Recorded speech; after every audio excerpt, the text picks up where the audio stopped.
नमस्कार दोस्तों, आप सभी का स्वागत है आपके अपने ही चैनल बेस्ट एजुकेशन पर। दोस्तों आज की वीडियो में डिस्कस करेंगे हम सामान्य हिंदी हिंदी व्याकरण का मॉक टेस्ट नंबर 29। ठीक है दोस्तों, 28 मॉक टेस्ट हम लोग इससे पहले लगा चुके हैं। अगर आपने वो नहीं देखे हैं तो आप लोग चैनल की प्लेलिस्ट में जाकर के देख सकते हैं, या फिर इस वीडियो के डिस्क्रिप्शन बॉक्स में भी मैं उनका लिंक दे दूंगा दोस्तों। ठीक है दोस्तों, जितने भी पार्ट्स हैं दोस्तों हमने 28 क्लासेस कर ली हैं। अगर आपने वो नहीं देखे तो ज़रूर देखिए। उत्तर प्रदेश पुलिस के लिए बहुत ही इंपॉर्टेंट है और रामबाण है सभी वीडियोस।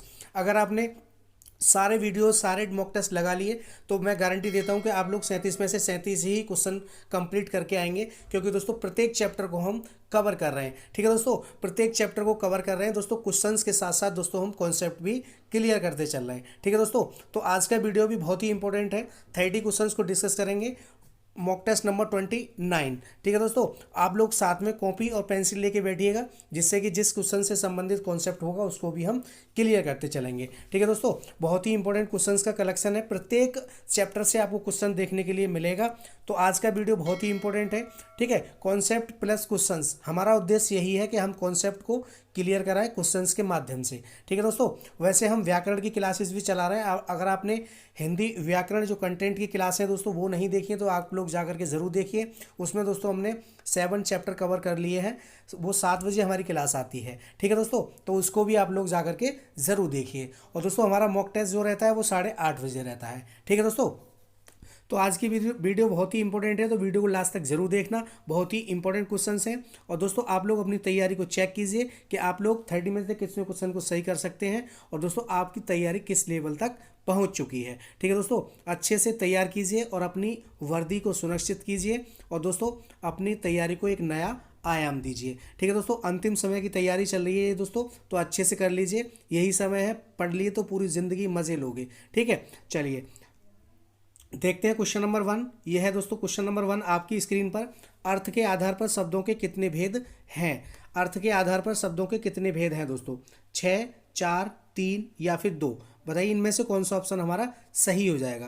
क्वेश्चन नंबर 1 के लिए ऑप्शन नंबर कौन सा सही होगा? ए होगा, बी होगा, सी होगा या फिर डी होगा? बताइए दोस्तों कौन सा ऑप्शन यहाँ पर सही हो जाएगा। तो दोस्तों अर्थ के आधार पर हमारे जो शब्दों के भेद होते हैं वो दोस्तों 2 भेद होते हैं। ठीक है दोस्तों, कितने होते हैं? 2 भेद। कौन कौन से? एक तो होता है दोस्तों हमारा सार्थक, और दोस्तों एक होता है हमारा दोस्तों निरर्थक। ठीक है दोस्तों, इनको आप अच्छे से याद कर लीजिए। ठीक है, सार्थक और दोस्तों निरर्थक 2 प्रकार के हमारे भेद पाए जाते हैं अर्थ के आधार पर। तो यहाँ पर हमारा ऑप्शन नंबर डी बिल्कुल करेक्ट हो जाएगा। 2 भेद होते हैं। ठीक है दोस्तों, बात करें हम दोस्तों उत्पत्ति के आधार पर, तो दोस्तों उत्पत्ति के आधार पर हमारे शब्दों के जो भेद होते हैं वो दोस्तों 5 होते हैं। ठीक है, कौन कौन से? तत्पुरुष, तद्भव, देशज, विदेशज और दोस्तों संकर। ठीक है दोस्तों, बात करें दोस्तों रचना के आधार पर, तो रचना के आधार पर दोस्तों हमारे 3 प्रकार के भेद होते हैं। 3 भेद पाए जाते हैं शब्दों के, रूढ़, यौगिक और दोस्तों योग रूढ़। ठीक है दोस्तों, प्रयोग के आधार पर बात करें दोस्तों हम प्रयोग के आधार पर, तो दोस्तों प्रयोग के आधार पर हमारे 2 प्रकार के शब्द होते हैं, विकारी और दोस्तों अविकारी। इनको भी आप नोट डाउन कर लीजिए, सबको नोट डाउन कर लीजिए। ठीक है दोस्तों, वीडियो को पॉज करके सभी को नोट डाउन कर लीजिए, बहुत ही इंपॉर्टेंट है। ठीक है, चलिए तो यहाँ पर हमारा ऑप्शन नंबर डी बिल्कुल राइट हो जाएगा। 2 प्रकार के होते हैं अर्थ के आधार पर शब्दों के भेद। ठीक है, डी ऑप्शन हमारा बिल्कुल करेक्ट हो जाएगा। चलिए नेक्स्ट क्वेश्चन देखते हैं। क्वेश्चन नंबर 2, रेखांकित में कौन सा समास है? बहुव्रीहि, अव्ययभाव, द्विगु या फिर तत्पुरुष? बताइए दोस्तों कौन सा ऑप्शन यहाँ पर सही हो जाएगा। रेखांकित में कौन सा समास है? तो दोस्तों इसका समास विग्रह जब हम करेंगे तो क्या हो जाएगा दोस्तों? रेखा से अंकित। ठीक है दोस्तों, क्या हो जाएगा? रेखा से अंकित। ठीक है, रेखांकित। ठीक है, तो यहाँ पर हमारा कर्ण तत्पुरुष समास हो जाएगा दोस्तों। इसमें कर्ण कारक का से विभक्ति जो है उसका इसमें लोप हो रहा है, तो दोस्तों यहाँ पर हमारा तत्पुरुष समास हो जाएगा। क्या हो जाएगा? तत्पुरुष समास। तो डी ऑप्शन हमारा बिल्कुल राइट हो जाएगा, रेखा से अंकित अर्थात रेखांकित। ठीक है, चलिए तो दोस्तों यहाँ पर हमारा ऑप्शन नंबर डी बिल्कुल करेक्ट हो जाएगा। Next question, question number 3। Question number 3 है विषधर में कौन सा समास है? इंपॉर्टेंट क्वेश्चन है दोस्तों। विषधर में कौन सा समास है? अव्ययभाव, बहुव्रीहि, द्वंद्व या फिर कर्मधारय?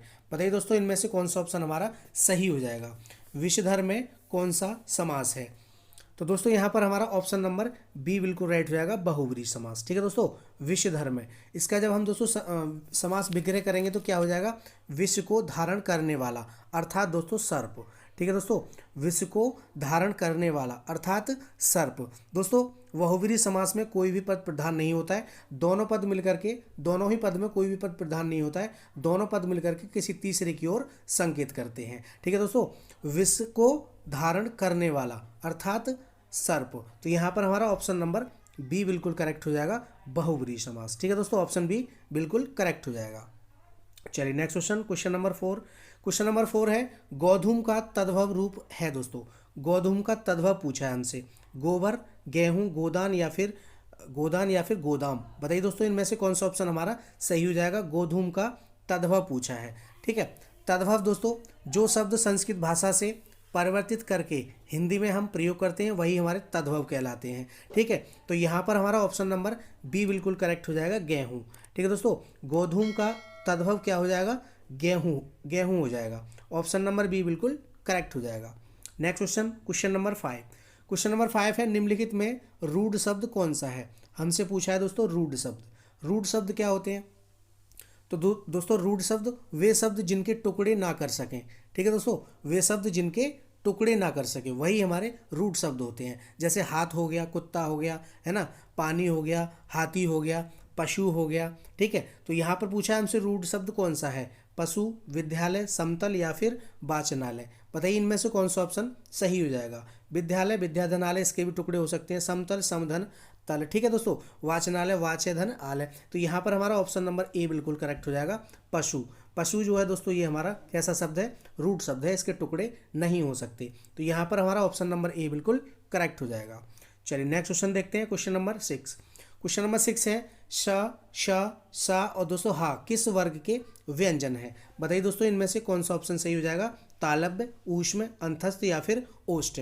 बताइए कौन सा ऑप्शन यहाँ पर सही हो जाएगा। श, श, श और दोस्तों है, ये दोस्तों किस वर्ग के व्यंजन है।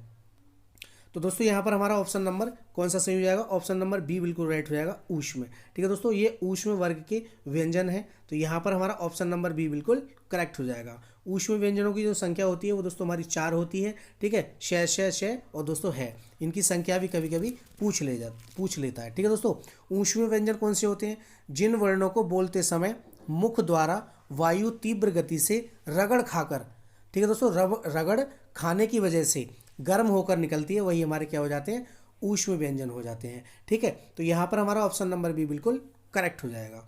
चलिए दोस्तों नेक्स्ट क्वेश्चन देखते हैं, क्वेश्चन नंबर 7। क्वेश्चन नंबर 7 है दोस्तों शुद्ध वर्तनी का चयन कीजिए। शुद्ध वर्तनी पूछिए दोस्तों हमसे, और हमसे पूछा है दोस्तों क्षेत्र किस प्रकार से हम लिख सकते हैं। वर्तनी के हिसाब से क्षेत्र कैसे लिखा जाएगा, क्षेत्र, क्षेत्र या फिर छत्र या फिर श्वेत्र। बताइए इनमें से कौन सा ऑप्शन हमारा सही हो जाएगा। तो दोस्तों यहाँ पर हमारा ऑप्शन नंबर ए बिल्कुल करेक्ट हो जाएगा, क्षेत्र। ठीक है, क्षेत्र जो लिखते हैं दोस्तों हम इस प्रकार से लिखते हैं, तो यहाँ पर ए ऑप्शन हमारा बिल्कुल करेक्ट हो जाएगा। चलिए दोस्तों नेक्स्ट क्वेश्चन देखते हैं, क्वेश्चन नंबर 8। क्वेश्चन नंबर 8 है दो वर्णों के मेल से होने वाले विकार को कहते हैं। बहुत ही इंपॉर्टेंट क्वेश्चन है दोस्तों, अंतिम समय की तैयारी चल रही है, तो जितना रिवीजन कर लोगे, जितने क्वेश्चंस का रिवीजन कर लोगे उतना ही बहुत ही इंपॉर्टेंट है। तो आप लोग अच्छे से तैयार कीजिए, क्वेश्चंस के साथ साथ हम कॉन्सेप्ट भी क्लियर कराते चल रहे हैं। आप लोग वीडियो को देखते रहिए, बहुत ही इंपॉर्टेंट है आपकी परीक्षा की दृष्टि से। उत्तर प्रदेश पुलिस के लिए रामबाण है सारे वीडियोज़। ठीक है, इससे पहले के वीडियोज़ नहीं देखें तो ज़रूर देखिए, एक एक वीडियो को रिवाइज करके ज़रूर देखिए दोस्तों, क्योंकि दोस्तों यही समय है हमारा तैयारी का। ठीक है, ये समय निकल गया तो फिर हमारे हाथ से ये एक वर्दी भी निकल जाएगी। तो दोस्तों अच्छे से लगिए, अच्छे से तैयारी कीजिए, अपनी वर्दी को सुरक्षित कीजिए और अपने लिए एक सीट तैयार कीजिए दोस्तों। ठीक है, बहुत ही इंपॉर्टेंट है ये समय, तो इसको जाया मत कीजिए, तैयारी करते रहिए। ठीक है दोस्तों, लास्ट में कमेंट करके जरूर बताना आपने 30 में से कितने क्वेश्चंस को सही किया ईमानदारी से। और सभी भाई सभी बहन से मैं बोल रहा हूं दोस्तों, चैनल को सब्सक्राइब कर लीजिए, साथ में बेल आइकन प्रेस कर लीजिए, जिससे कि सभी वीडियोस का नोटिफिकेशन आपको सबसे पहले मिले।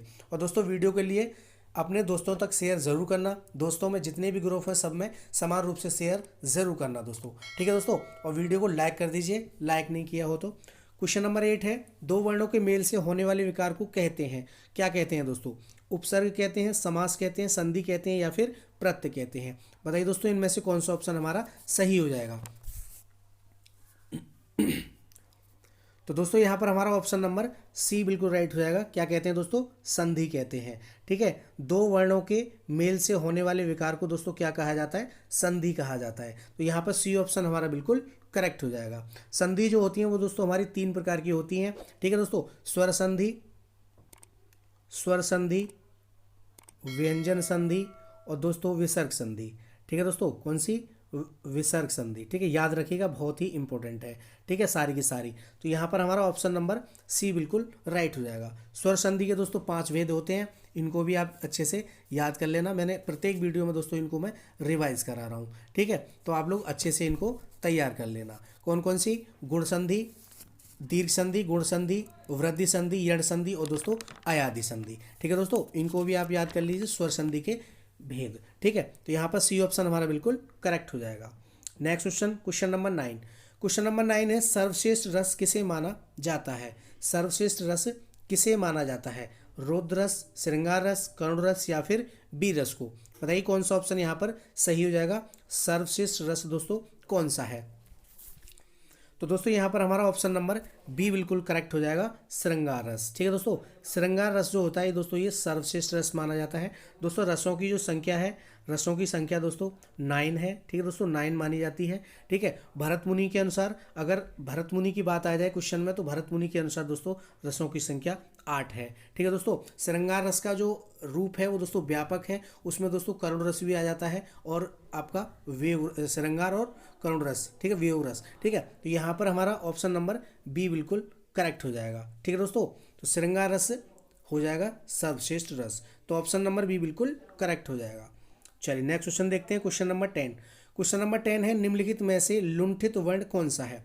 इंपॉर्टेंट क्वेश्चन है दोस्तों, लुंठित वर्ण पूछा है हमसे, रे, ने, है या फिर के? बताइए दोस्तों इनमें से कौन सा ऑप्शन हमारा सही हो जाएगा। निम्नलिखित में से लुंठित वर्ण कौन सा है? तो दोस्तों लुंठित वर्ण कौन से होते हैं? जिन जिन जिन वर्णों के उच्चारण में जीभ तालु से लुढ़क कर स्पर्श करती है, वही हमारे दोस्तों क्या होते हैं? लुंठित वर्ण होते हैं। ठीक है दोस्तों, जिसके उच्चारण से, जो जिन वर्णों के उच्चारण में जीभ जो है दोस्तों हमारी ये तालु से लुढ़क कर स्पर्श करती है, वही हमारे लुंठित वर्ण होते हैं। जैसे रे है, रे बोलेंगे, रे, तो रे, तो जीभ जो है लुढ़क करके हमारी ऊपर जा रही है तालु की तरफ। ठीक है, तो यहाँ पर हमारा ऑप्शन नंबर ए जो है बिल्कुल करेक्ट हो जाएगा, रे। रे जो है दोस्तों हमारा ये लुंठित वर्ण के अंतर्गत आता है। चलिए next question, question number 11। Question number 11 है, निम्नलिखित में से उच्छिप्त वर्ण है दोस्तों। उच्छिप्त वर्ण पूछा है, अ, के और शे, डे, ढे और शे, शे। बताइए इनमें से कौन सा ऑप्शन हमारा सही हो जाएगा। उच्छिप्त वर्ण कौन से होते हैं? उच्छिप्त वर्णों की जो संख्या होती है वो दोस्तों 2 होती है। हिंदी वर्णमाला में उच्छिप्त वर्ण हमारे, उत्क्षिप्त वर्ण जो होते हैं वो 2 होते हैं। ठीक है दोस्तों, कौन कौन से होते हैं? तो दोस्तों ये होते हैं हमारे डे और ढे। ठीक है, ये दोनों हमारे कैसे हैं? उच्छिप्त वर्ण है। ठीक है, तो सी ऑप्शन हमारा बिल्कुल राइट हो जाएगा। उच्छिप्त वर्ण कौन से क्या होते हैं दोस्तों? जीव जो है दोस्तों हमारे पहले ऊपर उठकर फिर दोस्तों मूर्धा को स्पर्श करे और एकदम फिर झटके से नीचे आए, वही दोस्तों हमारे क्या हो जाते हैं? उच्छिप्त वर्ण होता है। ठीक है दोस्तों, जीव पहले ऊपर उठकर मूर्धा को स्पर्श करे और दोस्तों फिर झटके के साथ नीचे आए, ठीक है, वही हमारे उच्छिप्त वर्ण कहलाते हैं। जैसे ढे, ढे है ना, एकदम उठ रही है, एकदम नीचे आ रही है, ढे, ऋण, ऋण है ना, इस प्रकार से। तो यहाँ पर हमारा ऑप्शन नंबर सी बिल्कुल करेक्ट हो जाएगा। चलिए नेक्स्ट क्वेश्चन देख लेते हैं, क्वेश्चन नंबर 12। क्वेश्चन नंबर 12 है, भाषा की सबसे छोटी इकाई है। भाषा की सबसे छोटी इकाई क्या है? शब्द, व्यंजन, स्वर या फिर वर्ण? तो दोस्तों भाषा की सबसे छोटी इकाई होती है वर्ण, जिसको हम दोस्तों ध्वनि भी बोलते हैं। ठीक है दोस्तों, क्या बोलते हैं? ध्वनि। ये भी आप याद रखिए, ध्वनि भी पूछ सकता है। तो यहाँ पर हमारा ऑप्शन नंबर डी बिल्कुल करेक्ट हो जाएगा, option number D, question number 12 के लिए। चलिए दोस्तों नेक्स्ट क्वेश्चन देख लेते हैं, क्वेश्चन नंबर 13। क्वेश्चन नंबर 13 है, निम्न में से कंठ ध्वनि कौन सी है? कंठ ध्वनि पूछिए दोस्तों हमारी जो कंठ से निकलती है। ठीक है, कंठ से जो ध्वनि निकलती है हमारी वही कंठ ध्वनि कहलाती है। ज, च, टे, णे और दोस्तों के, खे और ये रे। बताइए इनमें से कौन सा ऑप्शन हमारा सही हो जाएगा। तो दोस्तों यहाँ पर हमारा ऑप्शन नंबर कौन सा सही हो जाएगा? ऑप्शन नंबर सी बिल्कुल राइट हो जाता है, के और खे। ठीक है दोस्तों, के और खे जो है ये तुम्हारी हमारी दोस्तों कंठे ध्वनियाँ हैं। ठीक है, के वर्ग के जितने भी वर्ण होते हैं वो सब दोस्तों उनका उच्चारण कंठे होता है। ठीक है, कंठ होता है उनका उच्चारण स्थान के वर्ग का। ठीक है दोस्तों, के, खे, गे, घे, अण, ये हमारे कैसे 5 वर्ण होते हैं। स्पर्शी व्यंजनों की संख्या दोस्तों हमारी 25 होती है। ठीक है, कचट तप वर्ग याद रखिए, कचट तप, क, च, ट, त, प, कचट तप। क वर्ग, च वर्ग, ट वर्ग, त वर्ग और दोस्तों प वर्ग। प्रत्येक वर्ग में 5 वर्ण होते हैं, 25 टोटल होते हैं स्पर्शी व्यंजन। ठीक है, तो यहाँ पर हमारा क वर्ग जो है ये कंठ से बोला जाता है, तो कंठे ध्वनि पूछिए तो क और ख जो है हमारे कंठ ध्वनि हो जाएंगे। ऑप्शन सी बिल्कुल करेक्ट हो जाएगा। चलिए नेक्स्ट क्वेश्चन देखते हैं, क्वेश्चन नंबर 14। क्वेश्चन नंबर 14 है, निम्न में से संयुक्त व्यंजन कौन से हैं? निम्न में से संयुक्त व्यंजन कौन से हैं? श है, यर लेव है, छत्रज्ञ और दोस्तों पैफ है, वैव है। बताइए इनमें से कौन सा ऑप्शन हमारा सही हो जाएगा? तो दोस्तों यहाँ पर हमारा ऑप्शन नंबर सी बिल्कुल राइट हो जाएगा, छत्रज्ञ। ठीक है दोस्तों, छत्रज्ञ है। ठीक है, ये हमारे कैसे हैं? ये हमारे संयुक्त व्यंजन है। संयुक्त व्यंजन कौन से होते हैं? तो दोस्तों दो अलग अलग व्यंजनों की जोड़ से बने शब्द क्या कहलाते हैं? हमारे संयुक्त व्यंजन कहलाते हैं। ठीक है दोस्तों, इनकी जो संख्या होती है हिंदी वर्णमाला में 4 होते हैं। ठीक है दोस्तों, छत्रज्ञ और दोस्तों आपका श्रेय, श्रमिक वाला श्रेय भी होता है। 3 तो ये रहे और चौथा हमारा ये होता है। ठीक है, तो यहाँ पर हमारा ऑप्शन नंबर सी बिल्कुल करेक्ट हो जाएगा। श है ये हमारे ऊष्मी व्यंजन है, यर लेव हमारे अंतस्थ व्यंजन है, पैफ है, वैव है ये हमारे स्पर्शी व्यंजन है। ठीक है, तो यहाँ पर सी ऑप्शन बिल्कुल करेक्ट हो जाएगा। चलिए दोस्तों नेक्स्ट क्वेश्चन देख लेते हैं, क्वेश्चन नंबर 15।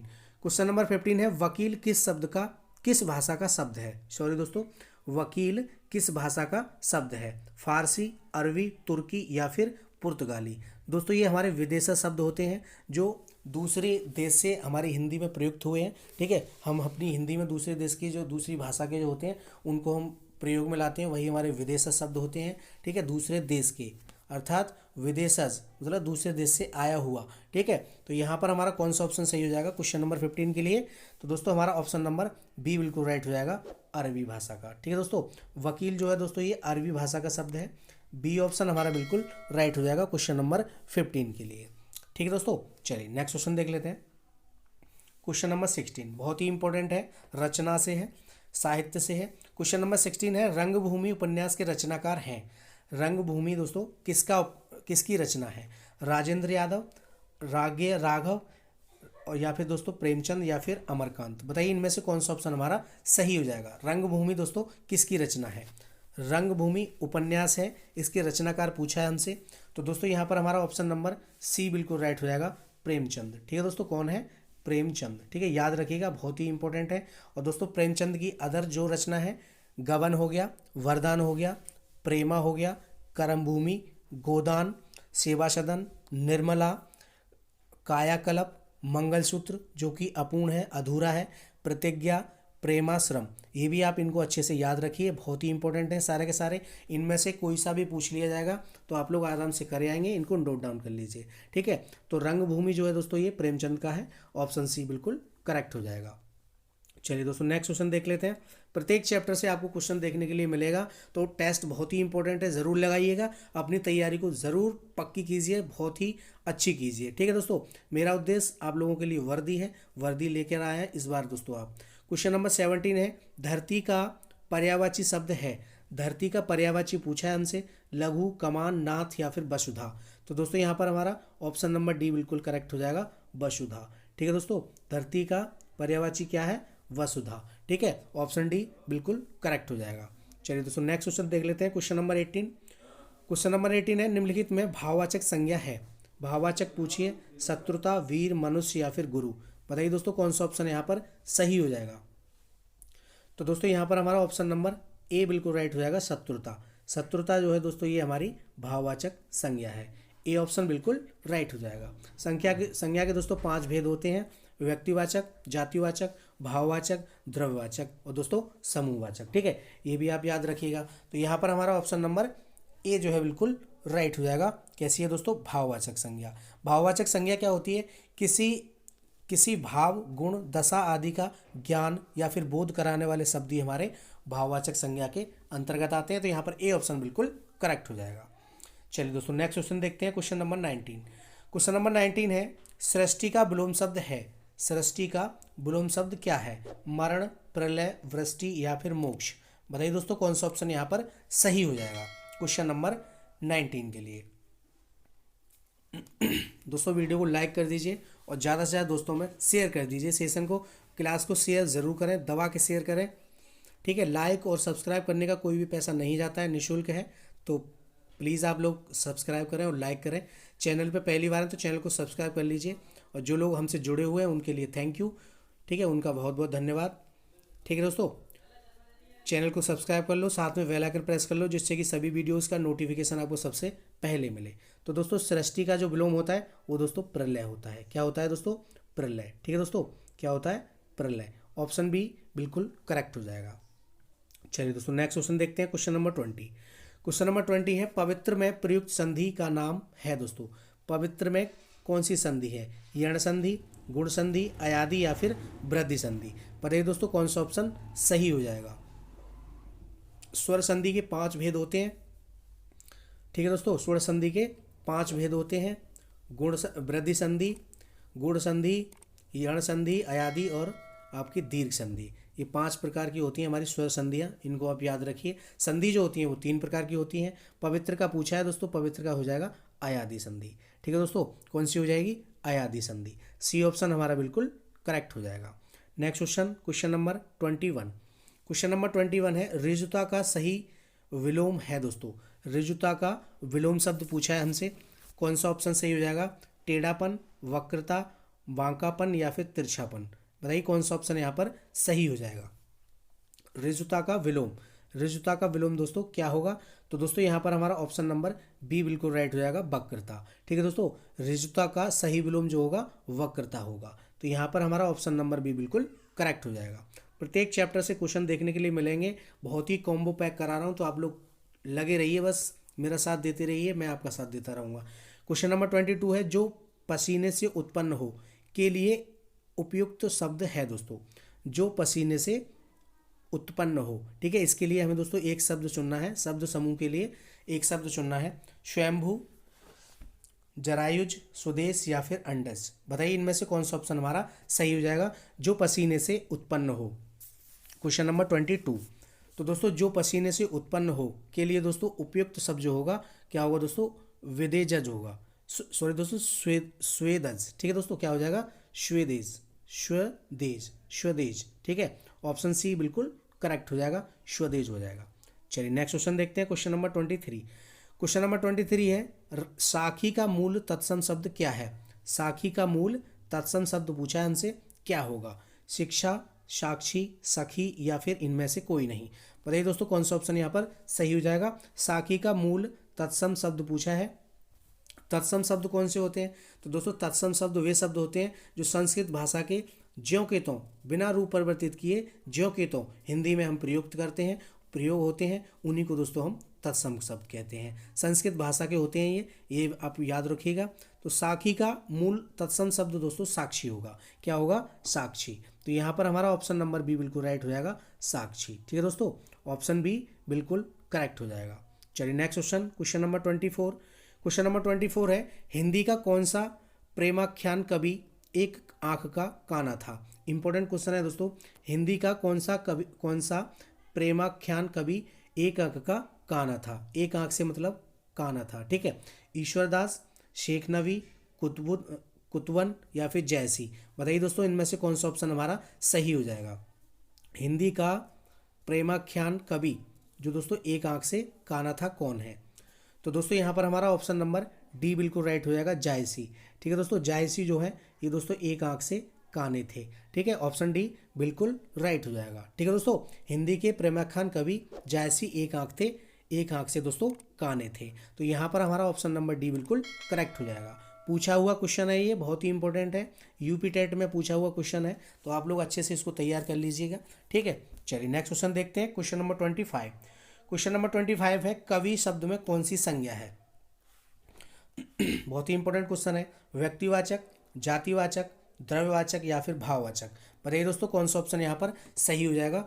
कवि शब्द में कौन सी संज्ञा है? तो दोस्तों कवि शब्द में दोस्तों हमारी जातिवाचक संज्ञा हो जाएगी। ठीक है, क्या हो जाएगी? जातिवाचक संज्ञा। यह दोस्तों यह एक व्यक्ति का बोध ना कराकर संपूर्ण जाति का या फिर संपूर्ण जाति का बोध कराता है। ठीक है दोस्तों, तो यहाँ पर हमारा कौन सा ऑप्शन? ऑप्शन नंबर बी बिल्कुल राइट हो जाएगा, जातिवाचक। ठीक है दोस्तों, कवि में क्या है? जातिवाचक संज्ञा है। ठीक है दोस्तों, अगर मैं कह देता प्रेमचंद तो हमारा व्यक्तिवाचक हो जाता। ठीक है, तो यहाँ पर बी ऑप्शन बिल्कुल करेक्ट हो जाएगा। चलिए दोस्तों नेक्स्ट क्वेश्चन देखते हैं। Question number 26। क्वेश्चन नंबर 26 है, सस्वर वाचन का मुख्य उद्देश्य क्या है? सस्वर का मतलब होता है खुद से वाचन करना, ठीक है, खुद से पढ़ना। इसका दोस्तों मुख्य उद्देश्य क्या है? ये थोड़ा आपका लॉजिकल क्वेश्चन है, तार्किक है, ठीक है। पढ़ने में आनंद की अनुभूति करना, बच्चों की पढ़ने संबंधी झिझक को समाप्त करना, बोलकर पढ़ना, द्रुत गति से वाचन करना। बताइए दोस्तों, सस्वर वाचन का मुख्य उद्देश्य क्या है? सस्वर मतलब अपने खुद से, ठीक है। तो यहाँ पर हमारा ऑप्शन नंबर बी बिल्कुल राइट हो जाएगा, बच्चों की पढ़ने संबंधी झिझक को समाप्त करना। सस्वर का मतलब यही है, ठीक है दोस्तों। अतः सस्वर वाचन का मुख्य उद्देश्य बच्चों की पढ़ने संबंधी झिझक को दूर करना होता है। तो यहाँ पर हमारा ऑप्शन नंबर बी बिल्कुल करेक्ट हो जाएगा। चलिए दोस्तों नेक्स्ट क्वेश्चन देखते हैं, क्वेश्चन नंबर 27। क्वेश्चन नंबर 27 है, वह तोड़ती पत्थर देखा मैंने उसे इलाहाबाद के पथ पर। उपरोक्त पंक्तियां किसकी है? बहुत ही इंपॉर्टेंट है, बहुत ही इंपॉर्टेंट क्वेश्चन है दोस्तों। वह तोड़ती पत्थर देखा मैंने उसे इलाहाबाद के पथ पर, पंक्तियां जो है दोस्तों ये किसकी हैं? सुमित्रा नंदन पंत, भवानी प्रसाद मिश्र, सूर्यकांत त्रिपाठी निराला या फिर नागार्जुन। बताइए दोस्तों इनमें से कौन सा ऑप्शन हमारा सही हो जाएगा? वह तोड़ती पत्थर देखा मैंने उसे इलाहाबाद के पथ पर। बहुत ही इंपॉर्टेंट क्वेश्चन है, अच्छे से याद कर लीजिए इसको। तो दोस्तों यहाँ पर हमारा ऑप्शन नंबर सी बिल्कुल राइट हो जाएगा, सूर्यकांत त्रिपाठी निराला की है ये, ठीक है दोस्तों, सूर्यकांत त्रिपाठी निराला की। ऑप्शन नंबर सी बिल्कुल राइट हो जाएगा। प्रस्तुत पंक्तियां छायावादी कवि सूर्यकांत त्रिपाठी निराला की है, ठीक है, और कविता तोड़ती पत्थर से ली गई हैं दोस्तों। ये कौन सी कविता से? तोड़ती पत्थर, ठीक है दोस्तों। इनकी प्रमुख रचनाएं हैं सरोज स्मृति, राम की शक्ति पूजा, तुलसीदास इत्यादि। ये इनकी दोस्तों और अदर रचना है, इनको भी आप याद कर लीजिए, राम की शक्ति पूजा, सरोज स्मृति और दोस्तों तुलसीदास, ठीक है। चलिए नेक्स्ट क्वेश्चन देख लेते हैं, क्वेश्चन नंबर 28। क्वेश्चन नंबर 28 है, गीता मंद मंद मुस्कुरा रही है। इस वाक्य में मंद मंद जो है व्याकरण की दृष्टि से क्या है? विशेषण है, क्रिया विशेषण है, संज्ञा है या फिर सर्वनाम है? बताइए दोस्तों कौन सा ऑप्शन यहाँ पर सही हो जाएगा? गीता मंद मंद मुस्कुरा रही है, तो मुस्कुराना क्या है दोस्तों? मुस्कुराना हमारी एक क्रिया है, ठीक है दोस्तों। क्रिया की विशेषता बताई जा रही है, कैसे मुस्कुराती है? मंद मंद मुस्कुराती है, ठीक है। तो अर्थात यहाँ पर क्या हो जाएगा? क्रिया विशेषण हो जाएगा, ठीक है दोस्तों। क्या हो जाएगा? क्रिया विशेषण। तो यहाँ पर हमारा ऑप्शन नंबर कौन सा सही हो जाएगा? ऑप्शन बी बिल्कुल करेक्ट हो जाएगा, ऑप्शन नंबर बी, ठीक है दोस्तों। क्रिया विशेषण वे शब्द जो क्रिया की विशेषता बताते हैं वही हमारे क्रिया विशेषण कहलाते हैं। जैसे गीता मंद मंद मुस्कुरा रही है, तो मुस्कुराना हमारी क्रिया हो गई। कैसे मुस्कुरा रही है? मंद मंद, तो क्रिया की भी विशेषता बताई जा रही है, मंद मंद मुस्कुरा रही है। तो यहाँ पर हमारा ऑप्शन नंबर बी बिल्कुल करेक्ट हो जाएगा। चलिए दोस्तों नेक्स्ट क्वेश्चन देखते हैं, क्वेश्चन नंबर 29। क्वेश्चन नंबर 29 है, ज्ञानपीठ पुरस्कार किस क्षेत्र में श्रेष्ठ कार्य करने पर दिया जाता है? ज्ञानपीठ पुरस्कार किस क्षेत्र में श्रेष्ठ कार्य करने पर दिया जाता है? इंपॉर्टेंट है दोस्तों, आपका हिंदी से ही संबंधित है। समाज सेवा, सिनेमा, विज्ञान या फिर साहित्य? बताइए इनमें से कौन सा ऑप्शन हमारा सही हो जाएगा? तो दोस्तों ज्ञानपीठ पुरस्कार जो है ये आपका साहित्य के क्षेत्र में दिया जाता है, साहित्य के क्षेत्र में श्रेष्ठ कार्य के लिए, ठीक है। तो यहाँ पर हमारा डी ऑप्शन बिल्कुल करेक्ट हो जाएगा, ठीक है दोस्तों। साहित्य के क्षेत्र में ज्ञानपीठ पुरस्कार दिया जाता है। यह है दोस्तों साहित्य के क्षेत्र में दिया जाने वाला भारत में सर्वोच्च पुरस्कार है, ये भी आप याद रखिएगा, साहित्य के क्षेत्र में, ठीक है। इसकी जो स्थापना हुई थी वो दोस्तों 22 मई 1961 में, ठीक है, 22 मई 1961 में हुई थी। यह पुरस्कार दोस्तों भारतीय ज्ञानपीठ न्यास द्वारा दिया जाता है, ठीक है। तो यहाँ पर हमारा ऑप्शन नंबर डी बिल्कुल करेक्ट हो जाएगा। चलिए दोस्तों नेक्स्ट क्वेश्चन देखते हैं, क्वेश्चन नंबर 30 और इस वीडियो का लास्ट। आग में घी डालना मुहावरे का अर्थ है दोस्तों। आग में घी डालना मुहावरे का क्या अर्थ है? क्रोध को और बढ़ाना, पूजा करना, हवन करना या फिर घर जलाना? बताइए इनमें से कौन सा ऑप्शन हमारा सही हो जाएगा? आग में घी डालना, तो दोस्तों यहाँ पर हमारा ऑप्शन नंबर ए बिल्कुल राइट हो जाएगा, क्रोध को और बढ़ाना, ठीक है। ए ऑप्शन हमारा बिल्कुल करेक्ट हो जाएगा। आग में घी डालने का क्या अर्थ है? क्रोध को और बढ़ाना, ठीक है। ए ऑप्शन बिल्कुल करेक्ट हो जाएगा। तो दोस्तों ये थे मोस्ट 30 क्वेश्चंस। टेस्ट कैसा रहा आपका? कमेंट करके जरूर बताइए। ठीक है दोस्तों, आपने 30 में से कितने क्वेश्चंस को सही किया कमेंट जरूर करना। ठीक है, आपकी तैयारी किस लेवल की है आपको पता चल गया होगा टेस्ट लगा करके। ठीक है दोस्तों, तो बहुत ही इंपॉर्टेंट क्वेश्चंस का कलेक्शन है, प्रत्येक चैप्टर से मैं क्वेश्चन करा रहा हूँ, क्वेश्चन प्लस कॉन्सेप्ट को क्लियर कर रहे हैं। तो सभी वीडियोस को देखिएगा, आगे आने वाली वीडियो भी और भी इंपॉर्टेंट होंगी दोस्तों। क्वेश्चंस की संख्या में बढ़ाने वाला हूँ। ठीक है, जैसे जैसे आगे बढ़ते जाएंगे परीक्षा के करीब हम दोस्तों मैराथन टाइप लगाते जाएंगे, मैराथन टाइप वीडियोस। ठीक है, और क्वेश्चन बढ़ाऊंगा इनमें। ठीक है, तो जुड़े रहिए, चैनल को सब्सक्राइब कर लीजिए।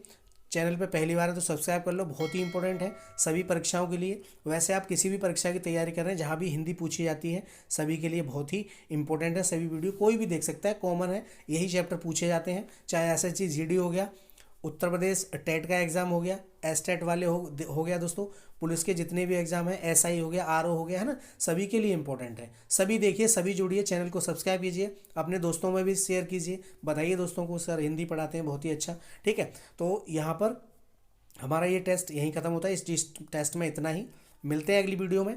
और दोस्तों क्लास की जो टाइमिंग है 11 बजे हमारी GK की क्लास आती है, सुबह 9 बजे जीव विज्ञान साइंस की क्लास आ रही है, उसको भी आप देखिएगा, बहुत ही इंपॉर्टेंट क्वेश्चंस करा रहा हूँ उसमें भी। ठीक है, चलिए मिलते हैं अगली वीडियो में, तब तक के लिए जय हिंद जय भारत, धन्यवाद दोस्तों।